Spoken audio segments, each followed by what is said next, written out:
first 4 months of the conservative US administration, President Trump has levied 10% tariffs on all countries, including Uganda, in a move that he says to address the various economic injustices against the United States. My name is Nancy Caroline Ayot, and I am your host of today's show of Women Speaking.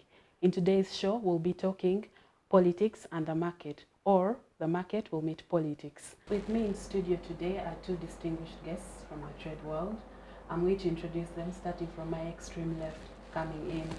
On my extreme left is Miss Victoria Ashabahebwa from the Uganda Tea Association. Welcome to the show. Thank you. I'm happy to be here. Okay, and right next to me is Miss Julian Nyabuhara. She's the ED of Ugandan Women in Tea.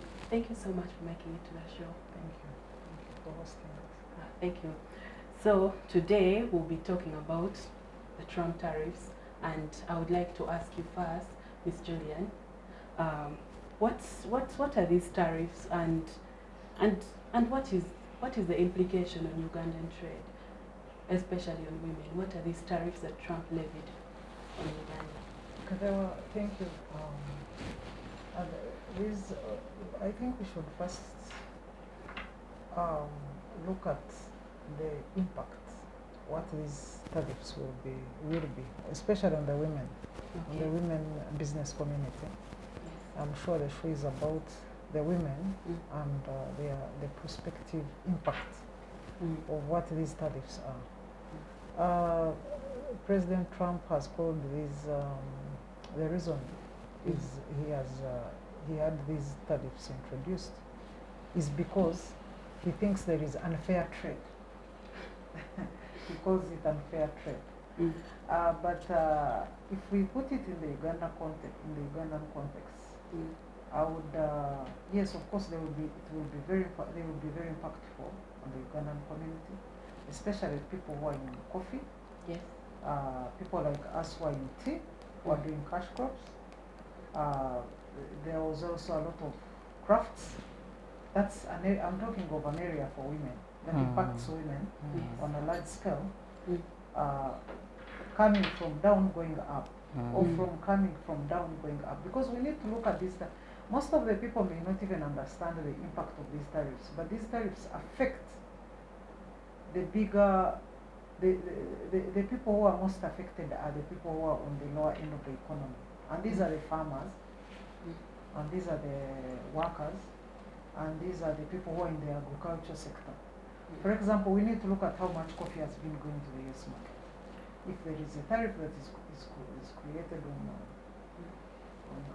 coffee, the 10% tariffs that are being created, I think we need to accept that this is not good for our economy, this is not good for our women, this is not good for our agriculture sector, because clearly these tariffs are going to affect the agriculture sector and the sectors that are mostly employing women. Yes. Okay, how do you believe that it will affect them? Do you think they'll be unable to sell, to export more product, or will it make it entirely impossible to trade? It may. Of course, if you look at if you read that, the reasons why President Trump has introduced these tariffs is to reduce. Not to completely stop the trade, but to make it more competitive for the US market. Because he feels, for example, the Chinese market was taking over. There was unfair trade. There was a lot of export. There was a lot of import from China, and there was very limited export from the US. So he's saying he's making the US market to wake up from the laziness that they were in, because now they realize that they could get everything from China. Cheap labor, that comes with cheap labor, cheap raw materials, and cheap. But then after the products have been produced, now the terms for exporting them to the US market becomes very unfair to the US market. And to me, by the way, on another call, is that this should be a wake-up for our own countries, the African countries, because we are having a lot of unfair trade, like the President Trump was saying. So we need, you asked about the impact, what impact it's going to be. Like I've said before, the impact is going to be felt by the people who are at the lower end of the economy. Because when you talk about coffee, you're talking about the farmer. 80% of the coffee sector, or the coffee value chain, the biggest money goes to the farmers. The number of farmers who grow coffee, the number of farmers who supply seedlings, the number of farmers who are the middlemen. And then, yes, the bigger money is made by the people on top, the traders and whatever. But then the farmers. And who are the farmers? Who are the women farmers? They are the ones who work in these cooperatives of coffee. When the coffee is harvested, they are the ones who grow the coffee. You know, so of course, obviously, there is no way we can say these tariffs won't affect us. They will hugely affect us. Okay, thank you so much. Victoria, I'll also bring you to the conversation. Here on my statistics, I have it that Uganda exported about $132 million worth of goods, of course led by coffee at $58.2 million. And you know, with the revocation of the African Growth and Opportunity Act, yes.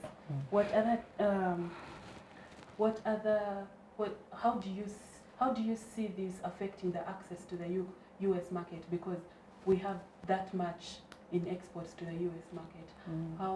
How do you think? How much more difficult will it be to access the U.S. market? Do you think it will still continue, or it will still be all rainbows and sunshine, or it will be heavily? Well, thank you. I don't know about rainbows and sunshine.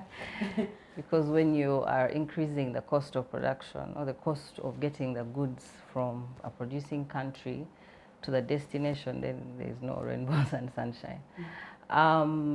We are looking at a 10% increase in the cost of our goods, because either it will be borne by the producers or the makers of these goods, the exporters, or it will be borne by now the consumers on the other end.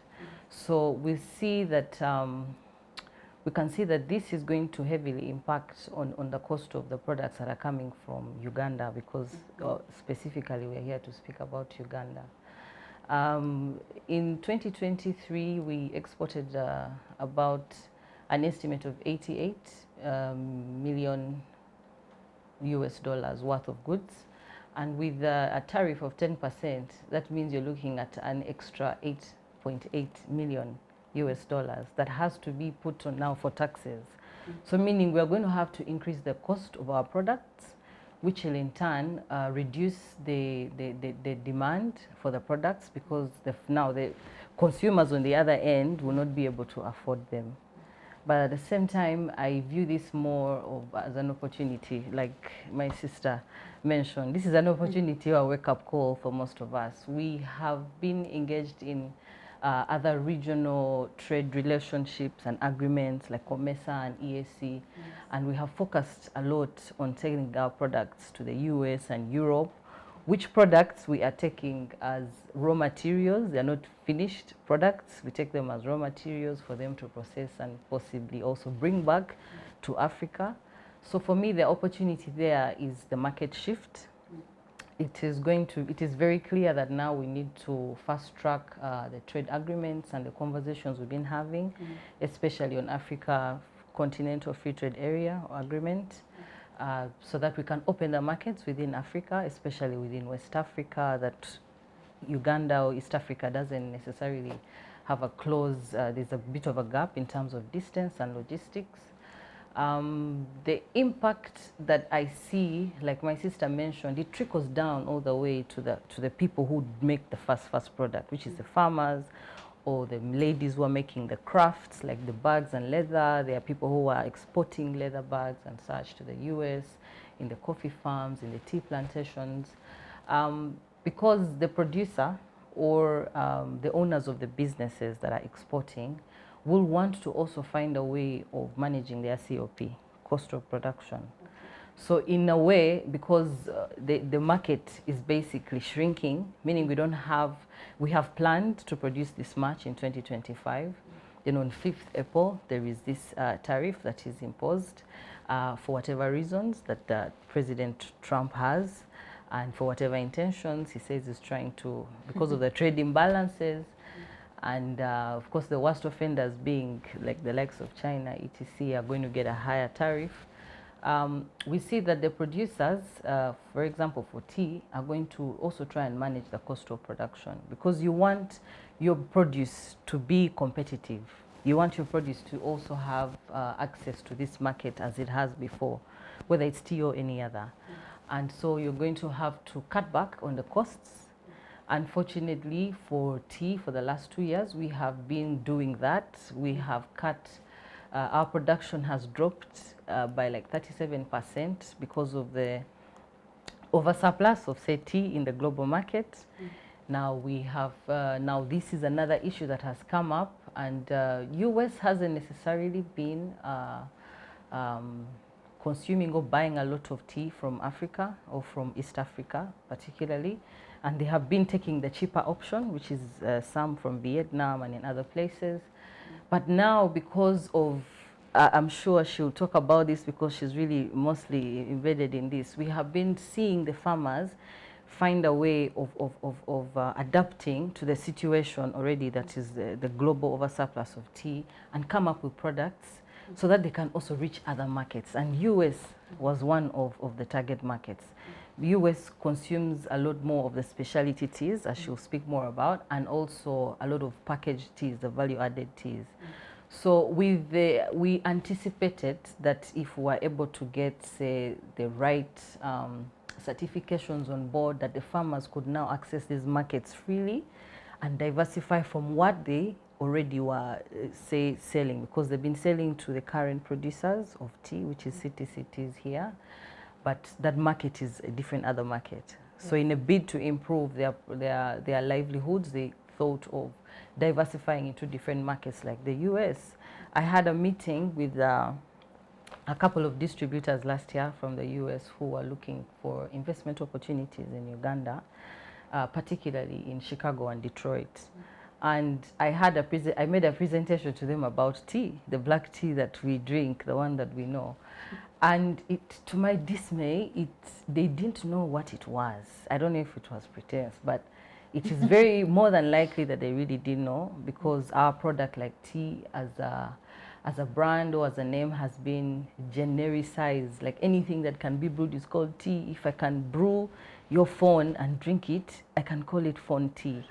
So now in the US, they're drinking a lot of teas that are being brewed. So still, we are trying to get out of a situation where the markets that we've been our usual markets are not taking as much of our products, and we are thinking of markets like the US. And so we're already working on products that will fit that market because of the way they perceive tea to be, specialty teas or value-added teas blended with other things. And now there is this, they're saying they slapped a tariff on us, you know? Let me come in there. Of course, we're thinking income fluctuations. Oh yeah. And there are going to be many. Exactly. Now, what do you predict will be the new trends in trade resulting from this Like I said, any business person looks at a problem, and because we are problem solvers, we come with solutions. You find a problem, you have a solution for it. We had a problem last year, and we thought we had crafted a solution with Julia and Nancy, working on specialty teas and others, and looking at different markets for the farmers. And now that is another problem that has come, so we have to get creative. We see a bit of job loss in the companies that have been dependent on the US market. But also we see, I mean, depending on how the producers or the business people decide to approach the situation. if they want to continue selling their produce at the same price, they're going to cut back home. This is going to affect those who they're employing, their suppliers, and the entire value chain that they operate in. On the other hand, that if they choose to let the consumers or the customers in the US absorb the tariff, then the demand for our products is also going to go down, because they're going to continue to look for cheaper products. Although I guess in their own way they think that perhaps it's time for them to start making these things. But there are certain, geographically, there are certain businesses, or there are certain certain entities or things that can only happen within certain places, like Uganda, East Africa. We are known for growing tea. I don't know how well it would thrive in the US, assuming that they're unable to buy our tea and they want to produce it themselves, or China, or whatever. So I could say so much more about that, but I would like all producers and business people to view this more of an opportunity to sort of like open our minds to the actual possibilities of growing our businesses away from these markets that are perceived, because again, he is trying to address a perceived trade imbalance. So whatever the perception is, we see it, now we can respond by addressing the business challenges in a different way. Thank you so much. Julian, so we are talking trade imbalances or trade injustices, as Trump calls them. Now, we have to compare ourselves because we are in the global market, we're competing with other countries. How do you think Uganda will fare against other, so for example, tea growers, other coffee growers? Because right now, we must talk global trade dynamics. Yes. At this point. Julian, can you take that? If we look at what we've been getting, where we've been getting most of our market share, yes, in the US market as Uganda, has been mainly around textiles. Yes. Has been around Craft. coffee. It has been around tourism. Mainly, most of our money comes from tourism. And then also it has been around things to do with leather, things to do with, basically the agricultural value chain. So we are looking at what do we think should be how do we think that is going to impact on our own Ugandans? First, AGOA was our AGOA agreement with the US. Well, we already had issues with that. And actually I think the AGOA office was closed or something a few months ago. Yes. So this is salt in the wound. we were already breathing. So having these tariffs also, that means the items we've been exporting will be very expensive. But though we had the challenge of us not trying to add value to some of these products, everyone has been talking about value addition. I will come back and say that maybe this is a wake-up call for us. This is a wake-up call for us. First, as Uganda, I don't know whether as an economy or whether as a government or whether people who plan for us, people who do things for us, are either lazy or tend to get comfortable. Ugandans don't tend to look for other markets. When you get to the US and you get a few people to give you a coffee, then you settle for that. There is other wide markets. There is Russia. They need a lot of coffee. They need a lot of tea. They need a lot of leather. They need a lot of textiles. You get me? But you don't hear people talking about these markets. There is Europe, the European Union. The European Union, she said something about the US people saying they don't know black tea. It's the reality. Because I've also had people who are coming here in this country and they look at this black tea that we drink and they're like, what is that? I've never seen it. So I was also shocked. So like they even have never had any product in their country that comes from Uganda. and they are here as visitors, and they are surprised about it. They are looking at the beauty of the country. There is one even who told me he's around 70 years, and he told me he had never heard of Uganda in his lifetime. So why are we even complaining about the US market when there is so much that we've not tapped into? So for me, I'll come here with a different view. That yes, we shall feel the pain, because there is so much that is happening in the US that is going to affect these countries. The first was the close of the USAID, of the US funds coming to Uganda. Yes. That's a very, by the way, before we even talk about the tariffs, that's the biggest block to this country and all other African countries, because you can't imagine how many people have lost jobs. There are so many. There is so much that we've lost, and I don't know where we are heading to. And of course, we shall now feel the impact and the benefit of us being attached to the US market. But the tariffs, yes, the tariffs, people will feel them. It comes with taxes, it comes with loss of income as a country, yes. It comes with loss of so many things. So we are saying, how do we realign? I want us to have a conversation on that. On how we realign. So it's the salt in the wound and an opportunity for us to grow. Now, on that note, since many people have lost their jobs, they'll go into business or trade. Many people will go into trade because it's the obvious thing in Uganda when you lose your job. How can Yeah.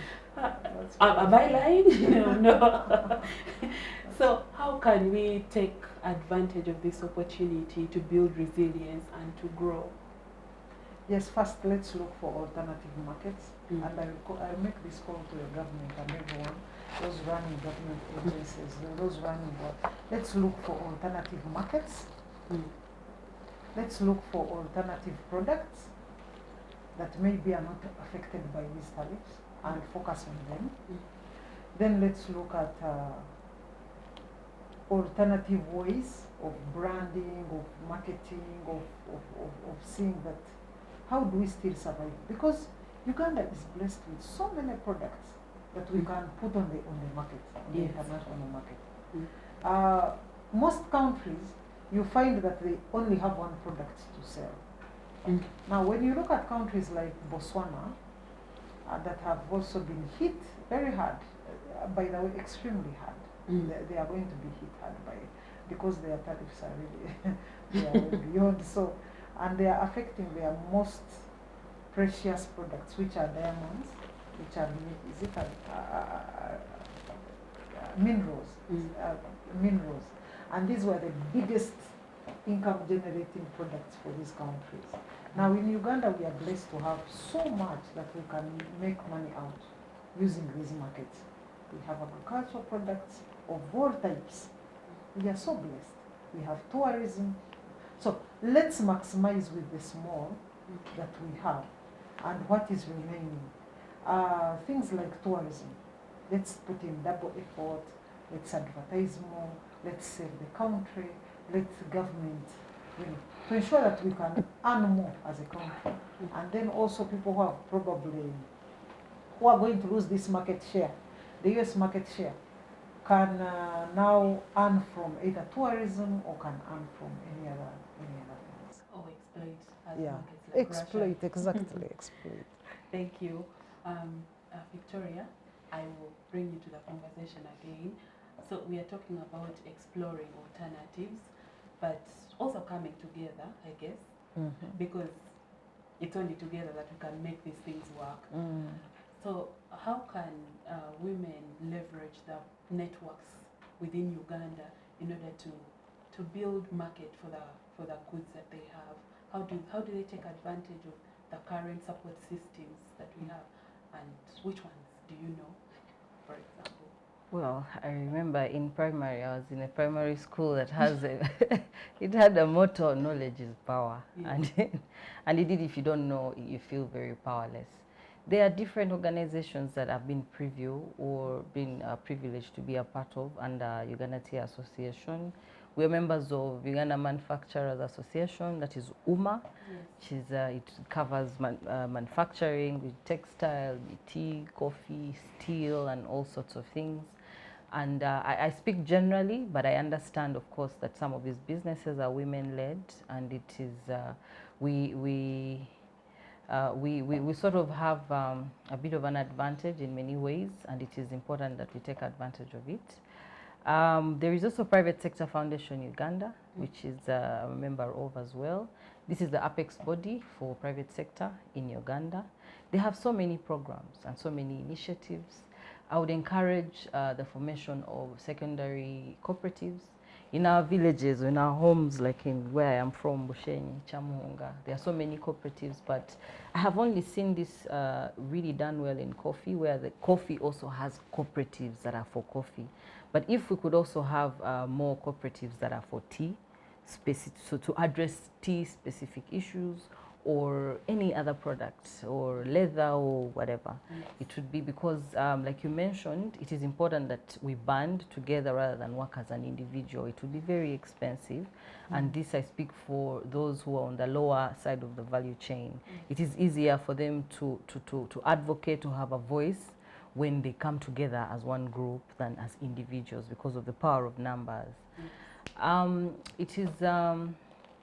There are so many programs that are running right now through the organizations that I have mentioned, where they are trying to promote trade, to build capacity, and I would advise the viewers to contact them and see how they can take advantage of these engagements. Oh, thank you so much. And you know, information is power. Yeah. Information is power. So for most of the women who are, say, farmers, without access to, say, basic tools to access this knowledge, maybe it's not mentioned so much on the radios, because you know the average person listens to the news and they hear about this. And a friend of mine told me that the first time they heard about some of the associations dealing with coffee was when the coffee bill was tabled in the house. Yeah. Was tabled in the house. So how do we empower women in the grassroots? How do we bring out their stories so that they can have the access to some of this information, to some of these platforms, and you know, so that they can get ahead? So in as much as I would really enjoy to take part in that, I believe that Julian has been doing some very good work in that area. Yes, because I have also been privy to it, and I would like her to share the experience of the kind of impact that it has had on the tea farmers that she has been working with. But like I said, it still starts with associations. Thinking that you can solve a problem alone, especially on grassroots level, does not work. There will not be any solution. So I would like them to take advantage of the opportunities to develop small groups, be it associations or secondary cooperatives, because there are issues of, say, access to credit, which you cannot get. You can't get substantial financing to have a business that is going to grow significantly if you work alone, especially for our friends in the lower end of the value chain. So as a group, it is easier to also get funding. It is easier to have a common vision, because I may have my own vision as Victoria, but if I come and I say that this is the vision of Uganda Tea Association, I speak for a wider group of people, and that communicates a certain community. You know, an impact that is going to be on community, on an entire sector level. So working in groups is very important, especially for those on the grassroots levels, to access finance, to access extension services, training, capacity building, and there's PSFU, like I mentioned, is doing a lot of capacity building in that area. Extension services through MAIF. I understand, I know that there are local government extension officers, but we have seen that there's been I don't know if it's reluctance or maybe they do not have the manpower or etc. But these are some of this is some of the situations where I would expect them to take more charge, to look out for those who are least advantaged or the least unable to get this kind of opportunities for them. Then also in terms of production, still within the cooperatives, rather than producing as one person, yes, you'll find that as a group, you can maybe get a loan and get a maize meal.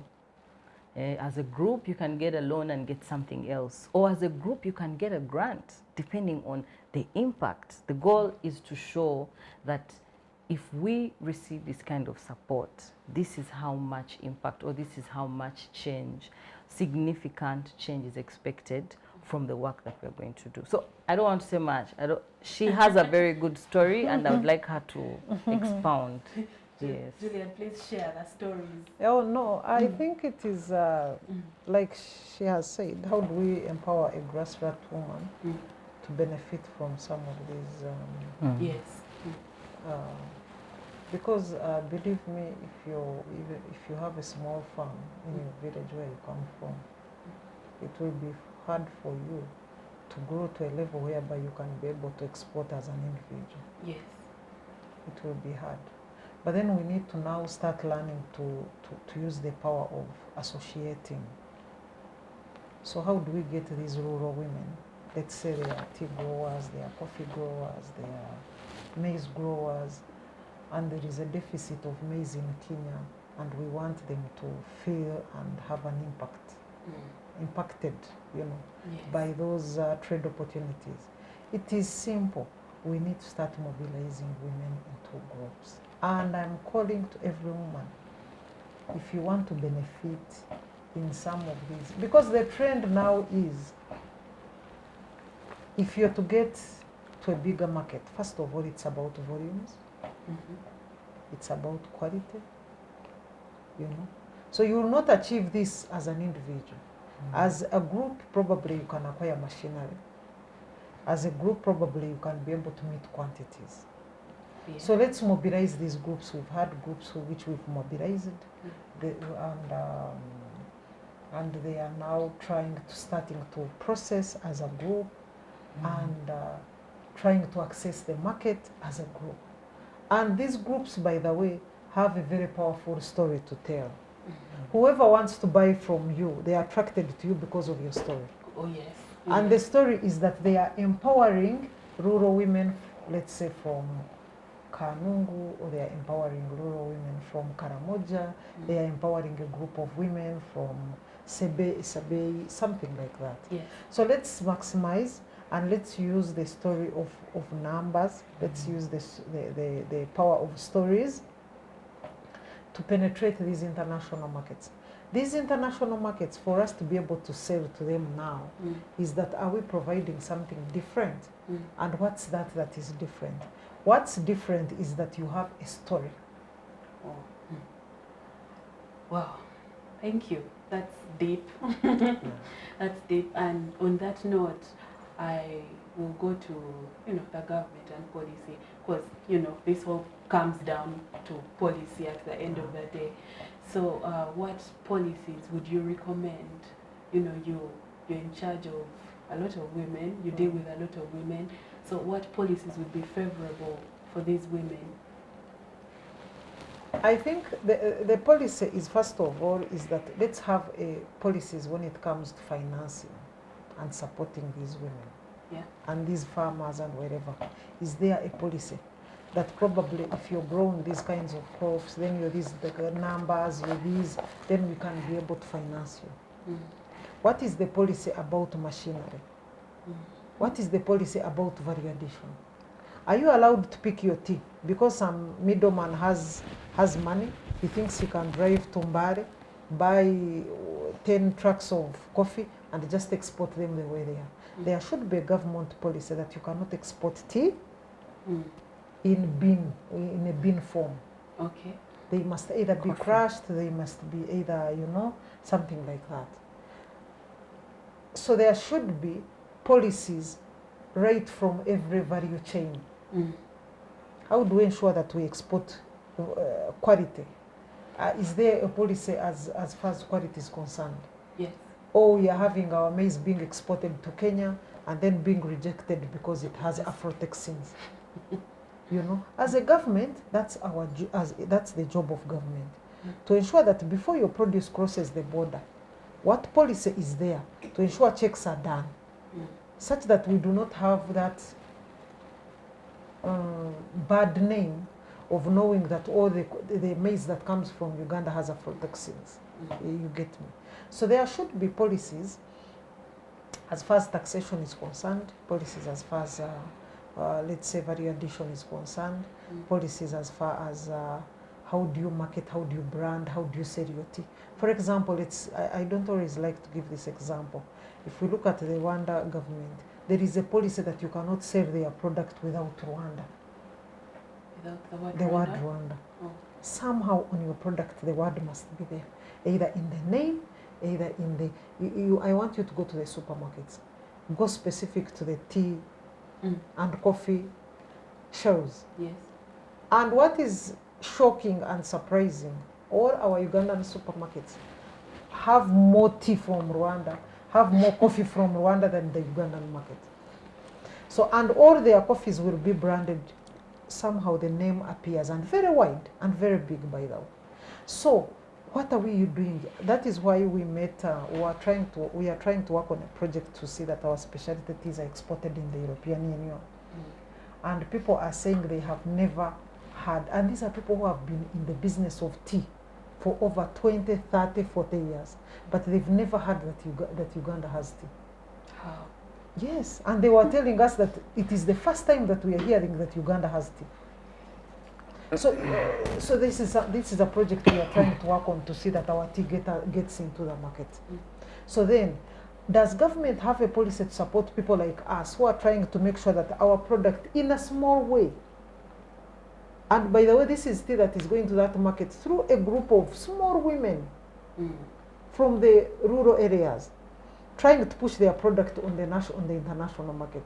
But where is government coming in to support? Speaking of policy, do you believe that the government support can come through, say, for example, the coffee bill, where all the coffee has to go through the government, or it can be in some other form? Okay, it doesn't matter where the coffee goes through, but is there a bill? Is there a policy? Because as you are well aware that tea up to now doesn't have a policy. As a crop, this was a crop that was introduced in 1905 in this country, but we do not have a tea policy anywhere. So you can grow your tea the way you want, you can harvest it the way you want, you can sell it the way you want, you can price it the way you want, you can actually, I don't know, it is so shocking that government can sleep on its job to that extent. That a crop like that brings in these huge amounts of money doesn't have a policy. So farmers will do what they want, processors will do what they want, traders will do what they want, even importers will do what they want with your crop. So when you're talking about bills and policies, is that this should be a job of government, whether we like it or not. And we cannot have people sitting in their offices and not doing anything about it. That's what they are supposed to do. This is their job.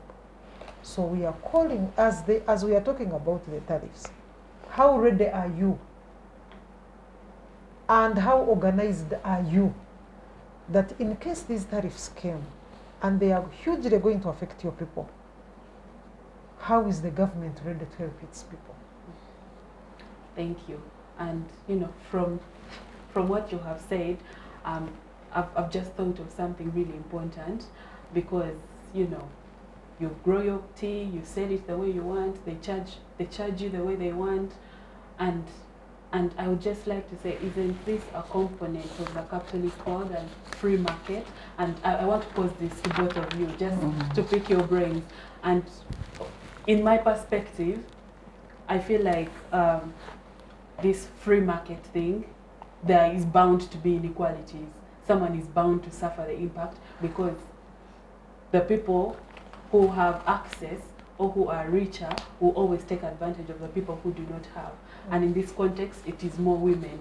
So if there is regulation of the free market, isn't that directly against the capitalist, you know, yes, trademark? yes, the capitalist way of doing business, yes, fine, I accept, yes, we're a capitalist country. But when it comes to exporting, Yes. you're now dealing with a different market. It's a market to market. But there's globalization of everything. Yes, literally. but our Ugandan government should be able to protect its capitalistic business people. Yes. It should be able to protect, because we have so much to lose as a brand. The brand is the government. Yes. The brand is Uganda. The brand is the Ugandan people. So how is the government?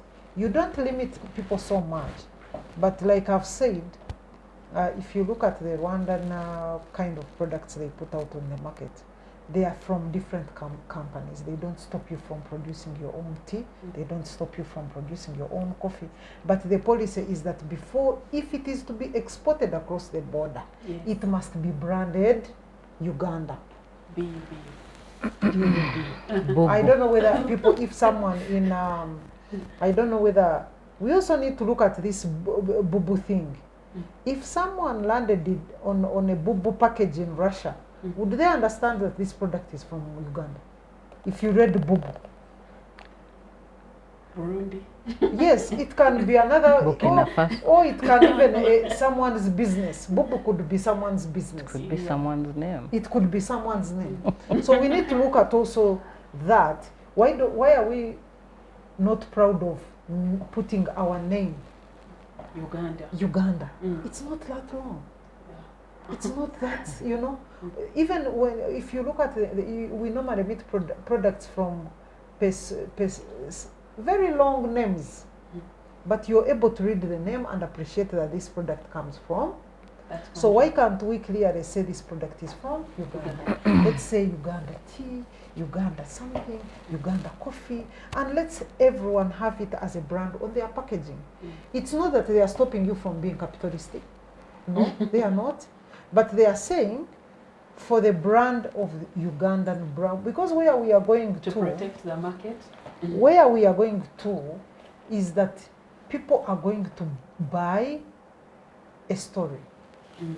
And the story could be a country, the story could be the origin, the story could be the traceability, the story could be, oh, I've been to Uganda, it has very beautiful gorillas, oh, this is their tea, I must buy it. That's the story. So now how do we talk to government to see that they protect these stories, they protect this traceability? Because the reason we are talking about the US market is because every product of the US has invested in building its brand, and it is seeing its brand being exploited. So now whatever tariffs and whatever things they are doing, they are protecting their brand. Okay. Victoria, do you have anything to add? Free market? A free market is good for one reason: competition. Competition is good for business because competition means innovation. Competition means looking at a broader picture. Competition means looking at alternatives. How do I beat that guy at what he thinks he's so good at? Yes. Yes, there's a speaking for tea. It's a bit unfortunate that has been the trend over the years. We are still lobbying for the policy as a sector, and also we have had engagements with government, particularly the mother ministry, which is MAIF, Ministry of Agriculture, Animal Industry and Fisheries, and they've drafted a couple of regulations that are meant to sort of facilitate or police or manage the interaction between the farmers and the producers. By producers, in this case, I mean the processors of the tea, but the producer could be even as a farmer because you're producing a product anyway. So those are some of the issues that we expect that government will consider as one of the important aspects to policy framework. I would like to, however, you see, there is an ideal environment and then there is a reality. So when you're in the reality, you look at the ideal, you would love for things to be like that, but they are not, yeah? And so in the way that we are, in the system that we have, we understand how to do the business. And we need to focus on how to improve even within the system as we wait, perhaps, that the authorities will consider our cry or our prayers to them regarding some of these interventions. As one of the things that I think that is important for producers or for factories or manufacturers of produce is to basically always watch the cost of production, efficiency. We need to be able to operate efficiently in whatever environment, whether there is a war, whether there is this. We need to be able to bend, because now that means you're flexible, yes? So this situation is not such a big deal. I would encourage them to consider seeking for gazetting their facilities as EPZs, export promotion zones, where they would at least curb the issue of cost of production in terms of the taxes that are levied, or whether, because it will be gazetted, whatever operations within there are going to be gazetted as export-free zones. So you're not taxed on a lot of things. Either it's like they're exporting to you, so there's no tax on what you're buying, and vice versa. The other policy area that I would call government to focus on is infrastructure. In terms of the road networks, we see our neighbors like Kenya have the SGR, the railway. It is very efficient. From Mombasa to Nairobi, just 6 hours, but there are so many stopovers.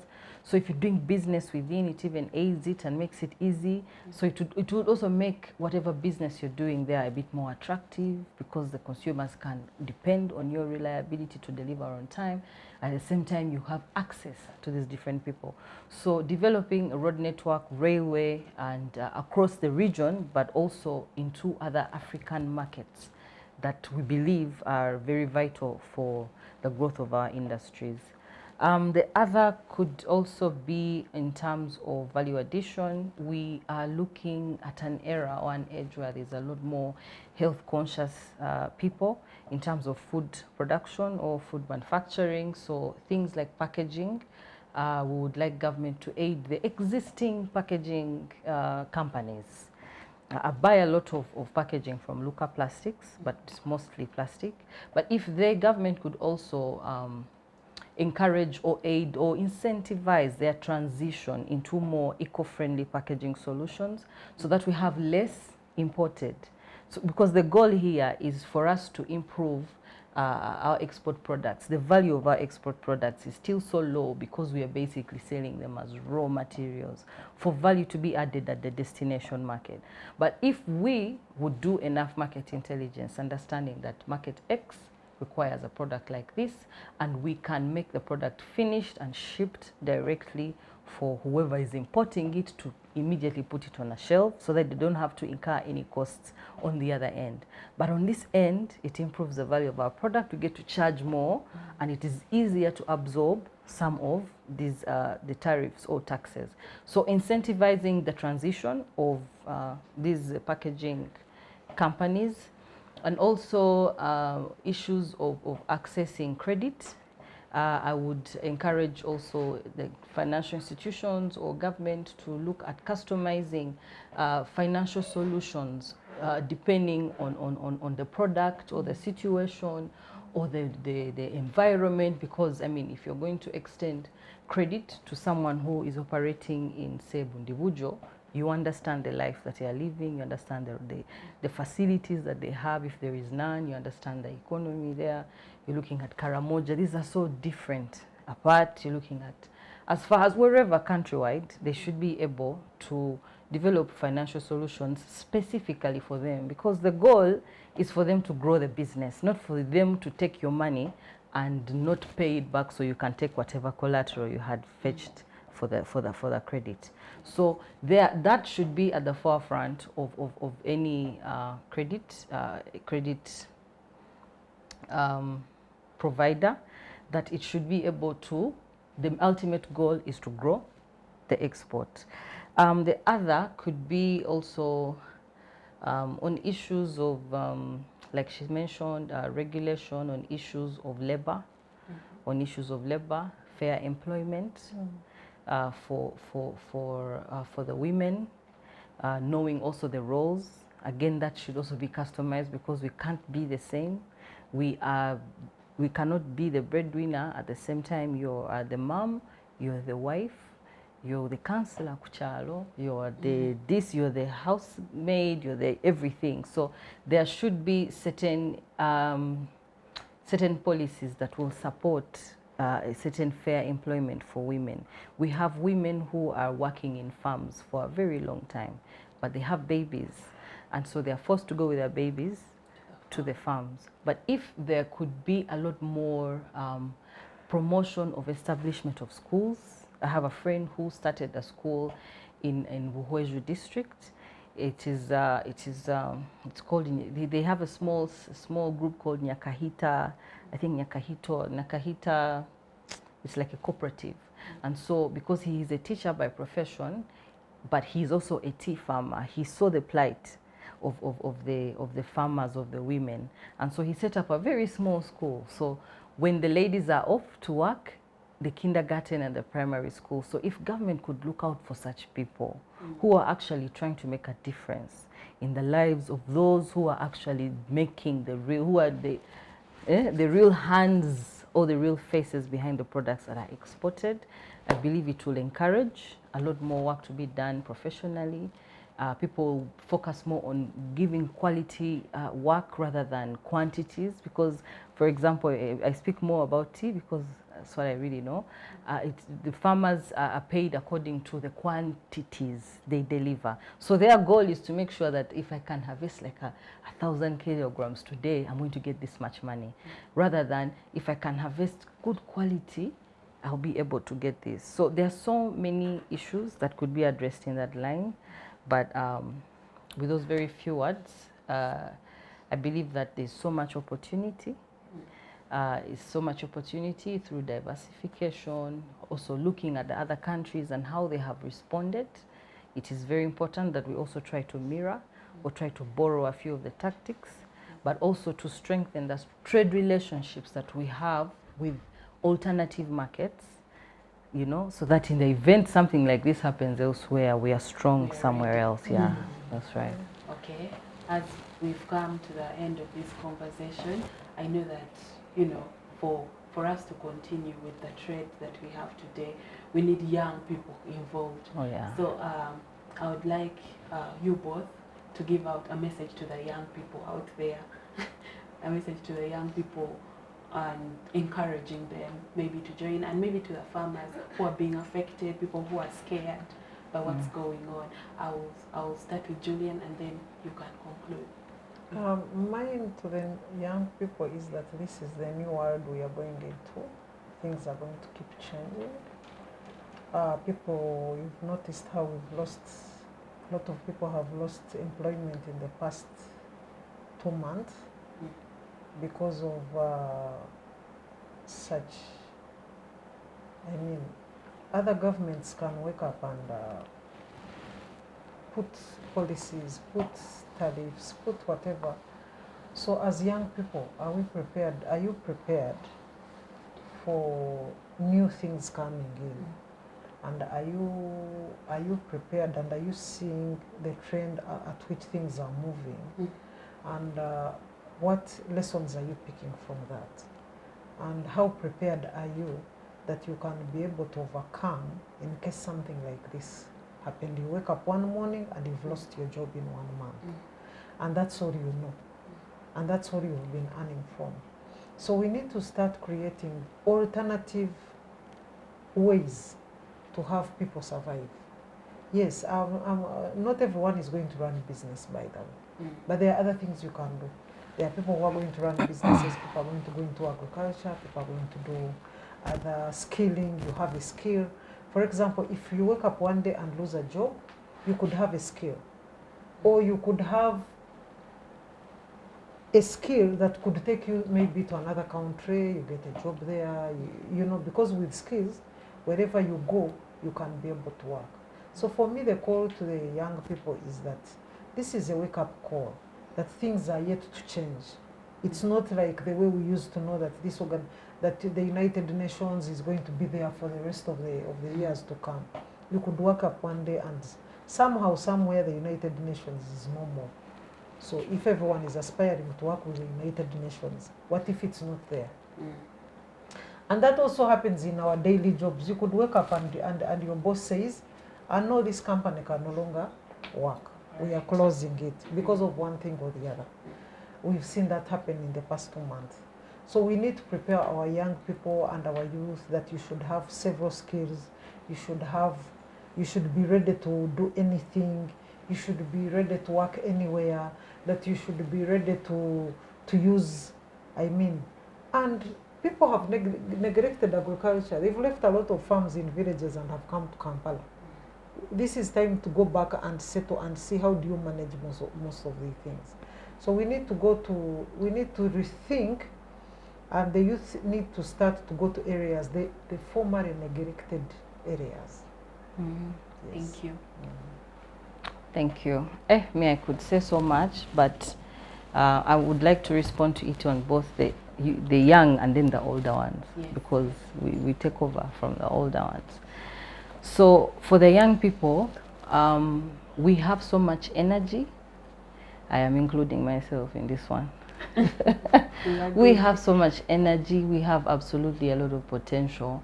And if there is anything that is being made right now, it's being made for us, because we are now the ones who are consuming. We are the majority in the world, not just Africa.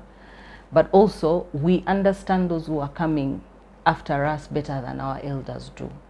So it is important that we try to focus on solutions or improving those that we have already found, because we have a better understanding of things, especially technology, the likes of AI. Our elders are afraid of these things because they don't understand them, you know.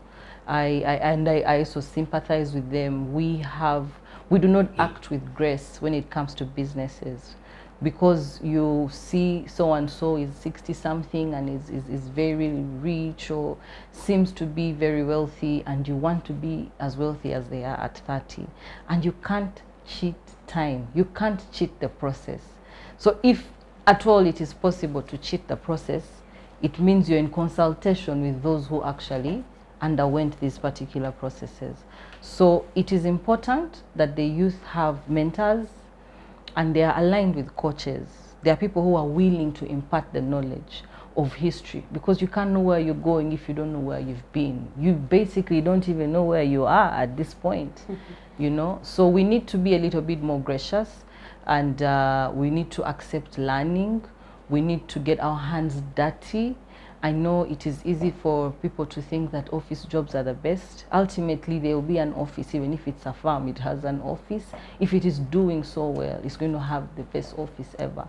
But I would like the youth to focus more on home rather than running off somewhere else, assuming that your parents or your elders or whoever your sponsor was able to give you an opportunity to study in a place where you have gained so much exposure. What is it that you have done back home that reflects the knowledge and the exposure that you have had? I say this particularly for tea. I see that there is so much potential for us as youth, and even for manufacturing or processing. There is so much untapped potential. There is so much that we can do with the products and we can do within our homes, because most of our businesses within Africa are community-based. If, say, tea is struggling, the one at the maize mill will struggle, because now the processor cannot buy enough maize to feed the workers because he has laid off half of them. It is a ripple effect that is very nasty. So it is important that the youth understand what is happening, they are in the know of current affairs, and that they indeed start to bear a certain vision that is beyond themselves and enjoyment. I know that is that is like the epitome, YOLO, you've heard that. You only live once. Yeah, but you live once and leave what behind? So we don't want to again embarrass those who have started. We need to come together and be as aggressive, be graceful enough to be taught, to learn from mistakes, and not to be afraid of failure. If I could count the number of times I've failed at so many things, you would wonder why I'm the one they asked to speak. But that is how you learn. That is how you learn. Don't be discouraged. Social media has been had a very negative impact on the self-esteem of the youth, because we are now living the life that we see others acting out. You're not the one who was behind that camera. You are not the one who was taking this shot. So it's very easy for you to assume that that is a perfect world. But we have an ideal world, and you can work towards having that perfect world if you do the work. Then to our elders, I know you're afraid of us. You're afraid that we shall make mistakes. You're afraid that we shall not live up to some of these expectations. You're afraid that we're moving too fast. You're afraid that we are even more free to speak. Back in the day, you just don't start talking when you're young, it's unless you've been given an opportunity to speak. But now, many of the youth are taking it to a whole other level and are not being respectful of norms and culture, but most importantly, are refusing to understand that you must bear a vision for the future that goes beyond self. So for the elders, I would encourage you to be open-minded about what we have to offer as the youth. Give us an opportunity to express ourselves. Be ready to reprimand. And even when we make mistakes in our work, in our different areas of operation, we have an opportunity to make up for them, but also, most importantly, engage us. Do not leave us behind. Do not sit in those meeting rooms without us and discuss things that are going to affect us. We may sit in the back, but we are present, we are aware, and be able and willing to hear what our views are from our point of view, or even from our limited, line of sight. But it is important that you engage us as well.